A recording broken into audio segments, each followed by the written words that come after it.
2013 Lincoln MKZ front brake pads and rotors. You need to remove the tires, and you need to jack it up and support it properly and remove the tires. And then you need to remove this clip.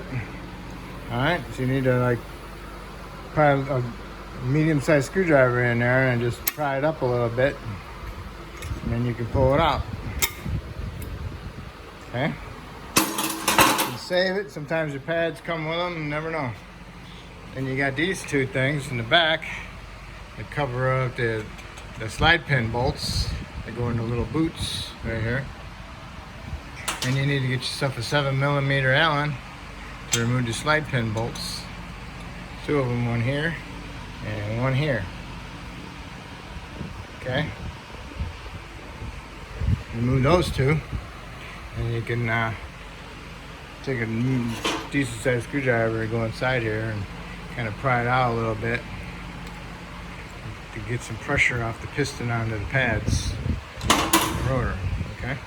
Here's what your caliper slide pins look like. There's two of them. If they're kind of crusty or whatever on the sides, I'm clean them up with a wire wheel, some real fine sandpaper. When you're going back together, make sure you put some Seal Glide inside there and on these, so it allows them to move in and out properly. And you want to remove your caliper. You get this outer pad off of here, and before you push in the piston, you want to inspect your boot. Make sure there's no cracks or tears on your boots, and if they're okay and there's no fluid leaking out of them, then you can push the piston back in with a C-clamp or a tool that you might have, and make sure the line is not pinched, causing a restriction in returning the fluid back into the master. Then you need to remove the caliper bracket, and it's got two bolts on it, and those are 18mm, and they look like these, got 18mm head on them. So you can get them off, and you can get this bracket off, and then you need to take the rotor off. The rotor's bonded onto the hub, so you need to put some penetrant on it, let it soak in, and then you need to smack the rotor with a medium-sized sledge. Try not to hit the threads on the studs, because you'll screw the stud up. So be careful. I always use a 3 pounds, almost 3 pounds, and I'll try to smack it in there a little bit, but I'm not keeping the rotor, so I can smack the rotor.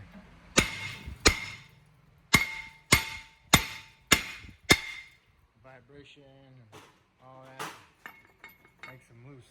Okay, so I got one more bolt holding my caliper bracket on, and then I can take my rotor off.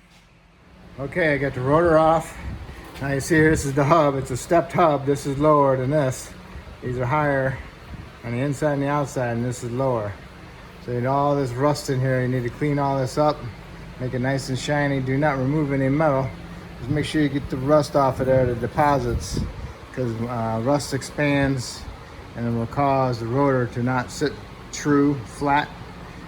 Because if it's not true, it's going to cause the rotor to wobble, and you'll feel that in the brake pedal and also through your steering. So you need to get this all nice and clean. Once you get this all nice and clean, you can put a light film of anti-seize on it before you put your new rotor on. Caliper bracket. The shiny areas is where the pad hits. Make sure they're not wore out and got big holes in them. You know, like the Chryslers though, and the Jeeps, so they'll wear them out real bad right here where the pad sits. He's got a little bit of indentation, but we can get the little diagram with sandpaper on them to clean them up just a little bit. I don't want to remove too much metal. I just want to clean them up, and that way I can put some nice Seal Glide on them, or the lube that comes with the pads. You can put that on there. Get all that nice and cleaned up. So when you go back together, it's all ready to go. Okay, got them cleaned up. Put a little bit of paint on them, let them dry. And you can put your lube on them, Seal Glide or whatever. Got the hub cleaned up, got some anti-seize on it. Got my Seal Glide inside my caliper slide holes. All right. And now when you get your new pads, push the pads in there. All these have to go inside the piston. Okay. All right, now you're ready to put your rotor on. Make sure you clean the rotor off with soap and water or a Windex or some degreaser. But make sure you get it cleaned off, get that shipping oil off of it. Then you can put on your caliper bracket. Put a little seal glide or the lube that comes with the pads on your wear areas of the caliper bracket. Snug up your caliper bracket bolts, and then you want to torque them to 76 foot-pounds. Okay, and then you need to put the pads in there. Get your pad on the caliper with the springs in it, pushed it in, and then you just place the other one on the outside of that. And then you put your caliper on, make sure you don't have the line twisted. And then you can push your slide bolts in and get those started and snug them up. Okay, you got your caliper on, the line's not twisted. Put your pins in, get them hand started. Don't just run them in with an air ratchet. Sometimes you'll strip them out. You don't want to do that. So once you got those in there, you snug them up, then you need to torque them to 25 foot-pounds. And then make sure you put your little boot caps back on them. There's 2 of them, remember? And then you need to get your retainer clip, put it on there, just like that. You stuck it inside there at an angle. You know, an angle like that, and then go like that. You push it over there, and then now you got that in there a little bit. You need to pry this over here, and then push that little step there behind that circle. I put a little bit of anti-seize on the wear spots, so you can do that too. Alright, you just push that in there best you can, and then you just pry this over there, on there, make sure that they're both on there, and they're past that little notches, so then you're good. I put vice grips on there to hold the rotors flat. Now I can remove my vice grips.